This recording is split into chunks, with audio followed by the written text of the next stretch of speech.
Peace, peace, everyone, peace. Let's see. Oh, cat hairs everywhere. All right, I'm back. So, what happened this beautiful day? I started my live stream earlier at 7:15 a.m. and mercy. As soon as I start this live stream, here comes the little puss over here to come lay in my lap. She's like, Mama's sitting down. It's time for me to be in her lap. So I started the live stream at 7:15 a.m. And as soon as I was ready to get started, the electricity went off. And I thought to myself, I paid my bill.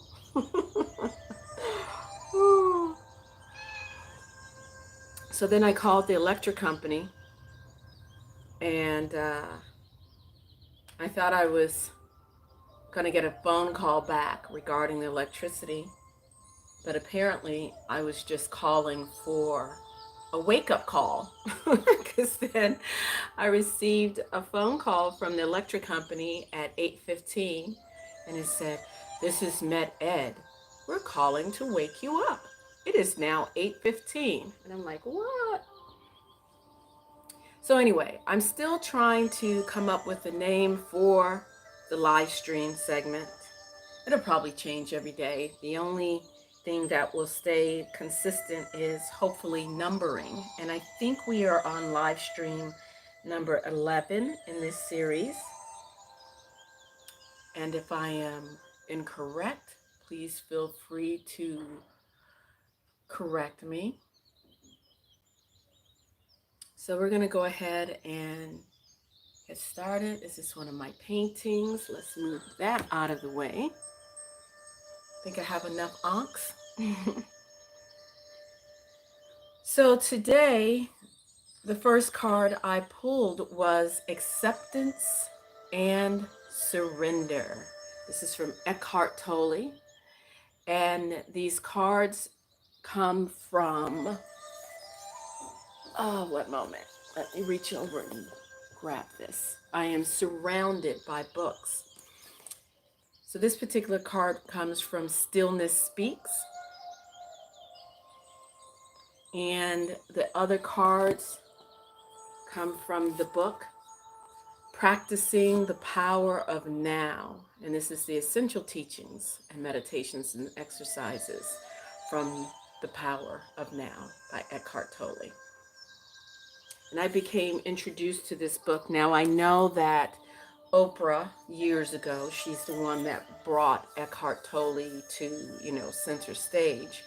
But when I was doing my Buddhist ministerial training, The Power of Now was one of our textbooks that we used. And what's in my cup? Bansha, Shumei Natural Agriculture Bansha tea. So Bansha, which I believe is a form of roasted and fermented and roasted, one of the two, from the actual tea plant. Okay, so acceptance and surrender. Sometimes surrender means giving up trying to understand and become comfortable with not knowing. I know sometimes that's a hard pill to swallow. For me, some things it's very easy to just surrender. And other things, it's not so easy. For instance, in our relationships, when we recognize that, either a relative or a partner or a spouse continues to behave in ways that are unconscionable, that are diametrically opposed to healthy relationships, and so, and even opposed to a healthy life, let alone relationships with others. You know, it's always about relationship with self first. We try to understand why a person would continue to choose to behave in ways that are just absolutely destructive to self, to environment, to a relationship. That is where sometimes it's best. It's sometimes best to just surrender and realize it's okay to not understand everything. So that is when we have to accept and surrender. Sometimes surrender means giving up, trying to understand, and becoming comfortable with not knowing. Welcome, Sterling. Welcome. Well, my excuse this morning is the electricity went out when I attempted to live stream at 7:15 a.m. It is now, what is it, 9:49 a.m. So I have a well, and if there's no electricity, there's no well, there's no pump for the well. And so I couldn't wash dishes and couldn't take a shower this morning. So soon, soon, soon. Okay, so as I mentioned prior, I wanted to add a new element to the ever evolving live stream, and we're going to explore different facets of yoga. And for many of us, especially in the West, when we think of yoga, immediately what comes to mind is the physical poses of the contortionist. And that really is a very small part of yoga.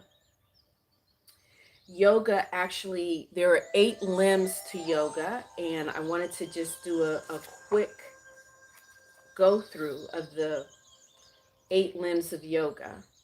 Okay, so there's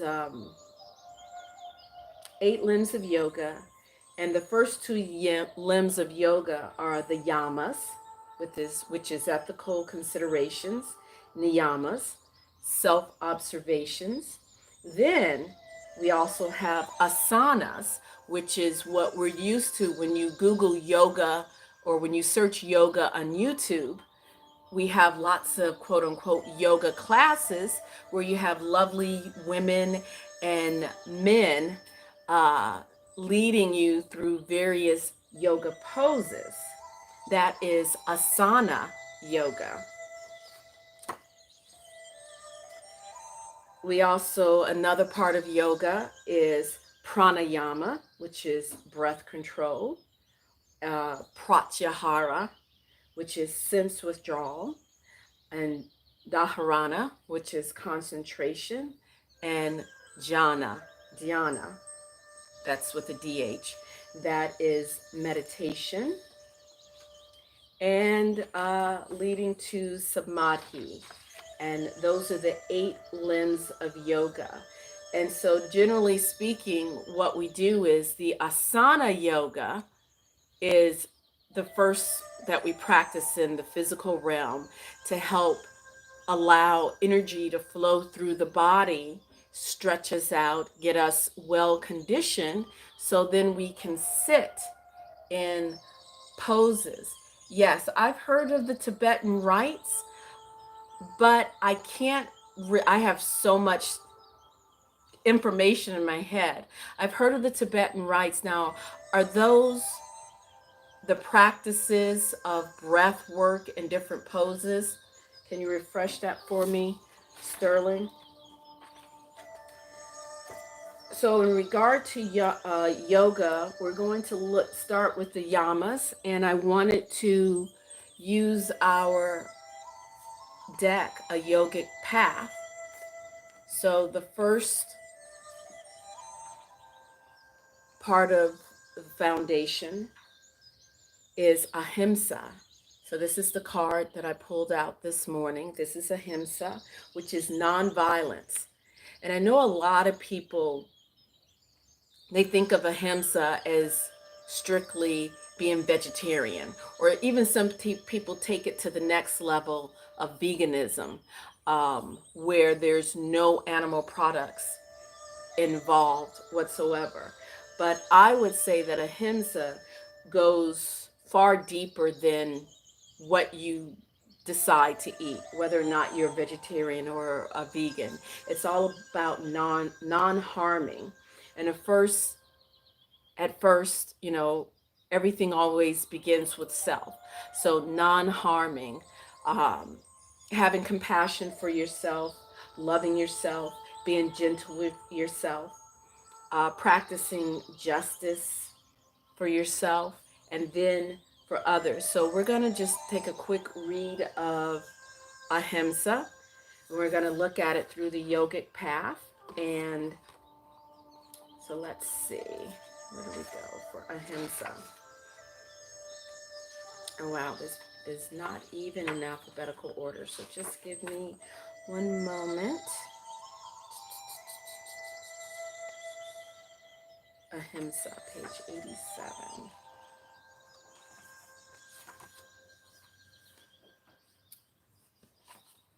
So ahimsa is all about nonviolence. Give me one moment. So ahimsa, you have been observant of how your thoughts affect your actions and how your actions reflect the quality of your life. Through actively changing your internal monologue, you are manifesting a heightened state of consciousness and a new paradigm. Continue to fine-tune your inner language to radiate compassion, joy, and peace. Even the most disciplined yogis still often look in the mirror and think negative thoughts about themselves. They get frustrated when stuck in traffic or speak words to a loved one that do not radiate pure love. These moments are your guru, reminding you of where you still need to grow. Overcoming your triggers facilitates growth. Each time you feel the voice of negativity come through, seeing back to it words of ahimsa, words of compassion, and you'll quickly find these words echoed back by all those you encounter. And sometimes you may not find those words reflected back to you by those you encounter. And I know that wanting to defend yourself or, stand up for yourself or go toe to toe with someone, but we have to constantly remind ourselves, are we going to operate through our superior influences, those of the sage, our inner guidance, or inferior influences? So practicing ahimsa is not always as easy as it sounds. And again, it's not about what you choose to eat. So being a vegetarian or a vegan doesn't necessarily mean that you're practicing ahimsa, nonviolence. Life consumes life. So even if you're vegan, you're still eating life. And that's still a form of violence, if you want to look at it that way. I always think my remedy and my thoughts of when it comes to ahimsa is always having an attitude of gratitude, being thankful. Because even when you go out and you cut that lettuce out of your garden, you're ending a life right there. What is your attitude towards that? Are you grateful? Are you giving thanks for that life given? You can be a vegetarian, you can be a vegan, but are you being judgmental to your sisters and brothers who are not vegetarians, who do eat meat? I would challenge someone to broaden their prospect, their horizon on ahimsa. One can be a vegetarian and be a very violent person. One could eat meat and be a nonviolent person. Something to think about right there. The Tibetan rites is anti-aging. I'll have to look into that. Look into that. Okay, baby. Oh, all right. So our hexagram that we're dealing with today is hexagram number 21, and Osho I Ching cards refer to 21 as biting through. Benabel Wynn refers to it as biting through or cracking the seeds.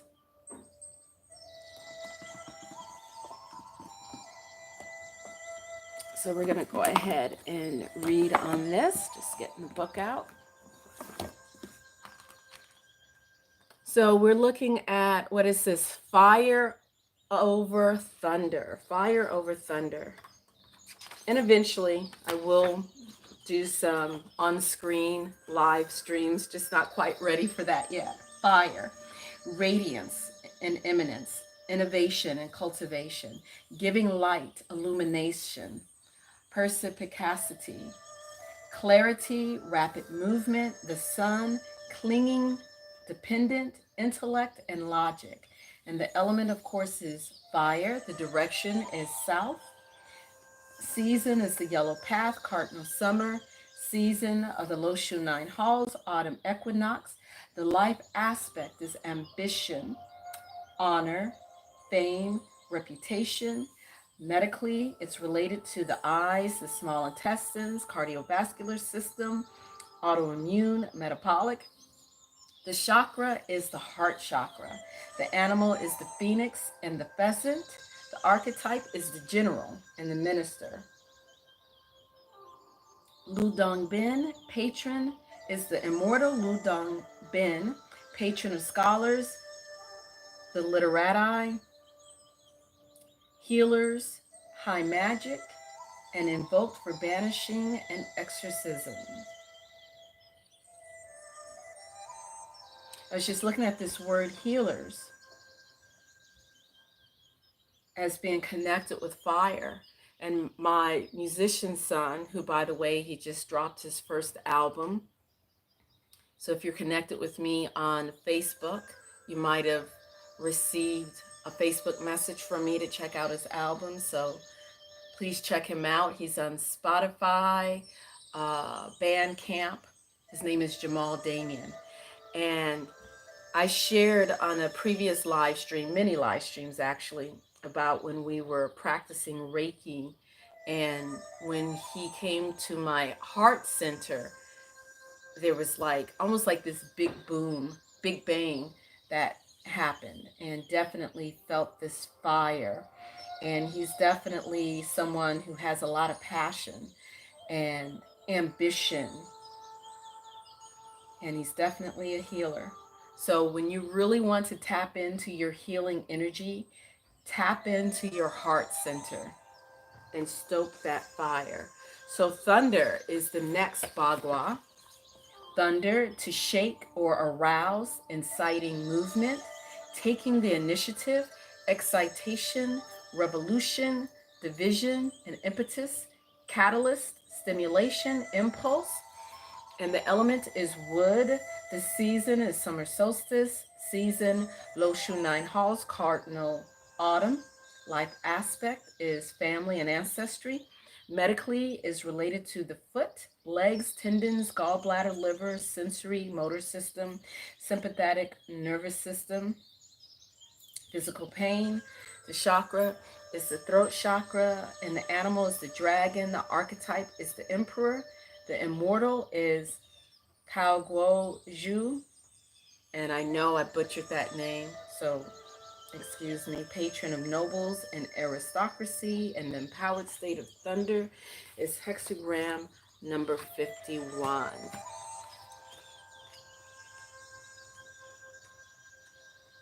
Fighting through. So we're looking at fire over thunder, She-Hulk. The mouth is forced open, a vulnerable position. You must bite down and tear through the obstruction. Bite your way through the obstacles, tensions between the minority and majority. Circumstances are favorable for issuing punishment where punishment is due. Adjudicate with impartiality, and then let the punishment fit the crime. Yet in the process of penalizing another, you inflict harm unto yourself. A difficult choice. A Pyrrhic victory. And what does Professor Hong have to say about this hexagram with his literal verbatim translation? Dragging leg irons. Can you envision that? Dragging leg irons. Toes invisible, no harm comes. Biting into meat, nose invisible, no harm comes. Biting into preserved meat, finding poison, a small inconvenience, no harm done. Biting into dried ribs, finding a golden arrowhead, good omen and hardship, all's well. Biting into dried meat, finding gold, danger, no harm done. Wearing can't get that word out. Wearing neck iron, ears invisible, disaster. So there's an asterisk on Yao 5, and it says, where it said biting into dried meat, finding gold, danger, no harm done.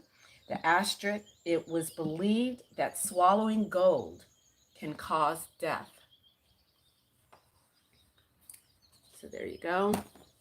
Thank goodness that our translations are interpretations for now, because the classical Chinese, we would never figure that out. So Brian Brown Walker, the I Ching or Book of Changes, there is an obstacle to the expression of truth. Withdrawal into quietness allows the sage to moderate. That is a beautiful way of practicing ahimsa. Withdrawal into quietness. Unity has been broken by one who is not being true to proper principles. This may be another or an element in one's own personality or both. In any case, the I Ching is very clear about our proper action when confronted with an obstacle of this nature. Withdrawal into contemplation and a turning over of the matter to the higher power for resolution. You know, that phrase, let go and let God, or give it to Jesus if you're Christian. Letting go.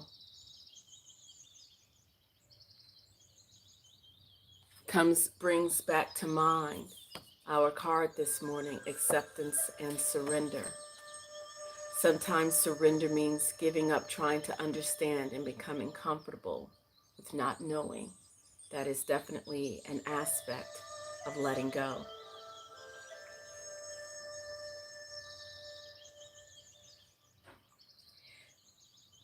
The I Ching is very clear about what our proper action is when confronted with an obstacle of this nature. Withdrawal into contemplation and a turning over of the matter to the higher power for resolution. This is a time when aggressive action or intervention can only compound the misfortune.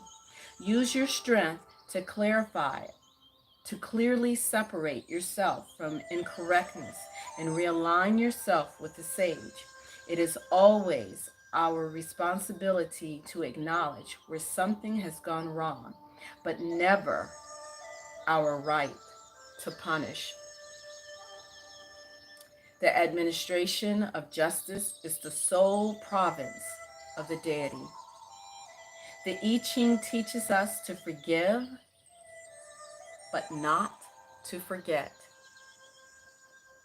This does not mean one who reveals himself as inferior today should be regarded as such tomorrow. It means that we are wise to pay conscientious attention to the waxing and waning of truth in ourselves and others. When truth predominates, we can progress. When it is eclipsed, we are obligated to withdraw and surrender the matter to the sage.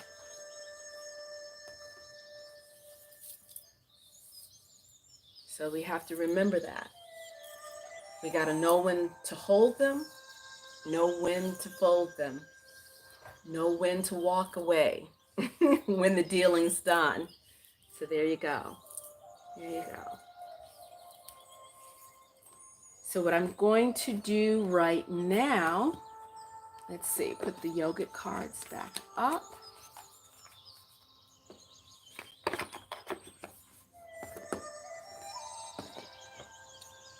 And little kitty is giving me a nibble. I must have did something to get her upset. We're going to see which of our animal brothers and sisters whose energy is calling us today.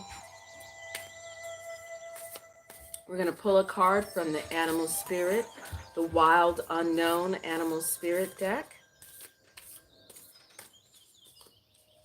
I'm feeling threes calling us. The Panther. How appropriate, since right before I pulled out the deck, little Nala gave me a nibble on the arm, a little correction. Panther energy. Panther. Let me bring that up.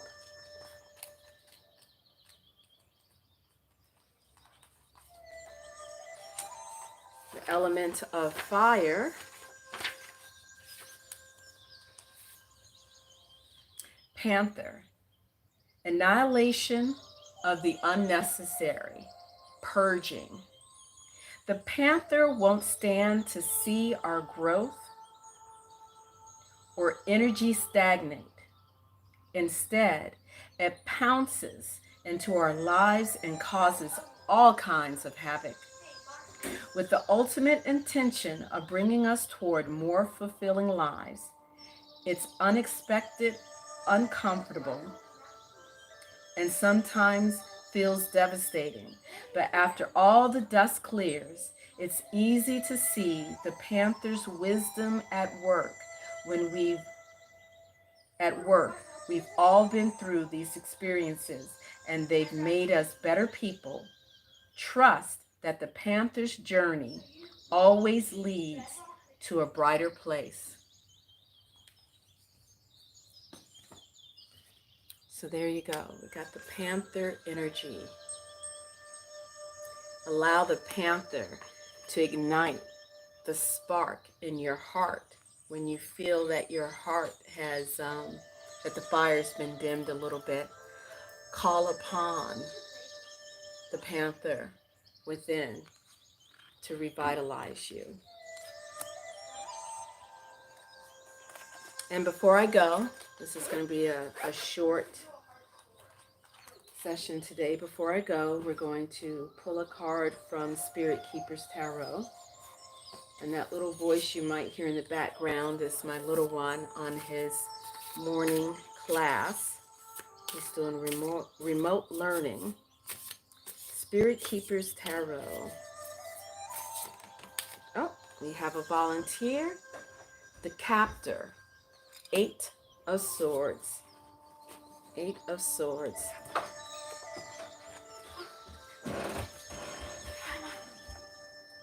You're going outside? Yeah. Okay. See you later. All right, the eights. Okay, Eight of Swords. Whoops. Wait a minute. That was the 9. Okay, here we go. The Captor. You are feeling bound by the threads of fate. You're being pulled in so many oppositional directions, but now you cannot move in any direction at all. When the captor appears to you, it is a message from beyond, warning you that there has been undue interference to your path. The themes here are having to confront the evils of oppression, aggressions of those in superior position, to hurt those who are helpless and meek, feelings of isolation, but also that prophecies will be delivered to you through your dreams. When the captor appears to you, begin paying closer attention to your dreams. This is the spirit of shortened force, of obstruction. When the Eight of Swords appears to you, take immediate action toward unbinding yourself and cutting loose from all that is trying to hold you down. The way out is not to exert your own force against the oppression, but to use the oppression against itself. Instead of struggling with your own strength to escape the bindings, use the blades of the swords blocking your path to cut you free. Is this the sun on a dark day, or is the full moon on a clear night? You will see, which you will see will reveal the true location of where you are. And that is the Eight of Swords. And I see I have a request from Sterling. So you just wrote a book on ESL, English second language. Obviously, English is like my 10th language. You just wrote a book on English second language textbook. Pull a card for it. Okay, so I will pull a card for you. I'm going to pull from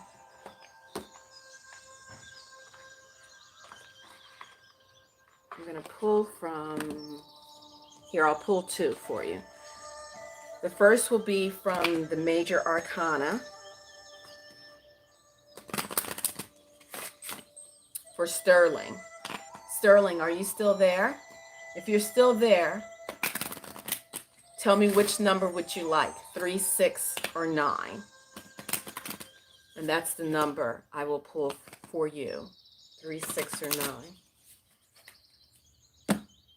I'll give you a moment. And if you don't answer, I will just pull a card for you. I'll pick a number. I'm also shuffling the deck for B.MSc's Ancient Chinese Oracle Bone Script. Okay. So which number do you want? 3, 6, or 9? I'm going to go ahead and put these up. So remember the panther. Some panther energy. Okay, good. 3. All right, we're on 3s today. All right, let me just put these up. And 21 equals 3. All right, so we got 3. 1, 2, 3. The Emperor. Structure, discipline.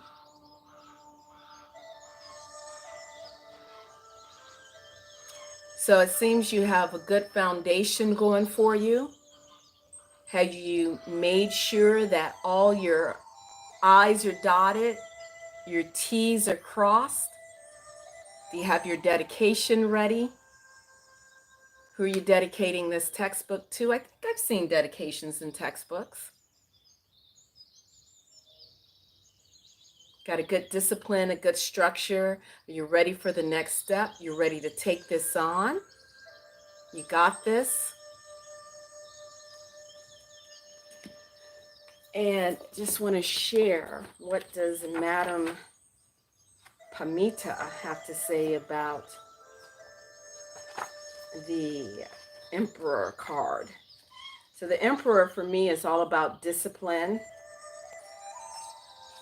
standing your ground, creating a good foundation, good authority. Okay. So, oh, wait a minute. Looking at the wrong card. I was like, what? That doesn't make sense. Okay, here we go. So the Wizard's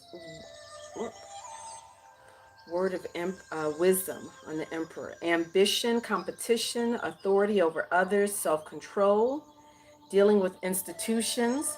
So you're ready to move forward with this. This is, I think this book is going to be successful to you, for you. You got some good self-control. Do you have the Emperor? The affirmation for the Emperor is all about, I'm in control of my destiny. So I think this textbook is going to be successful. It's going to be successful for you. The Emperor is a nice, good, strong, masculine energy card. So there you have it. So let's go ahead and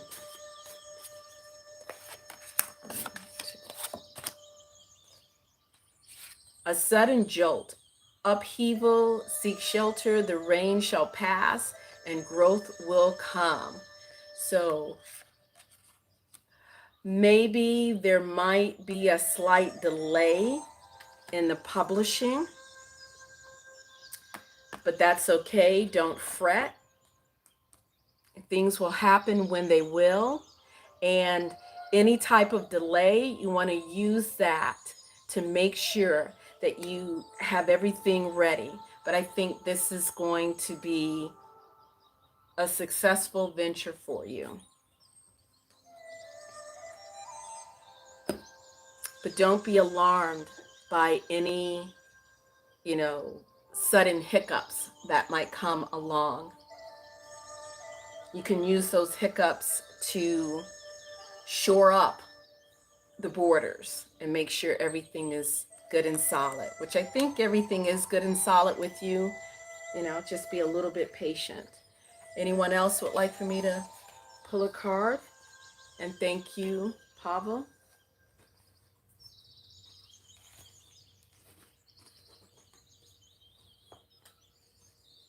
What's on my agenda today is, once I finish with this live stream, I have to get ready to go over to the market, pay my rent on my booth,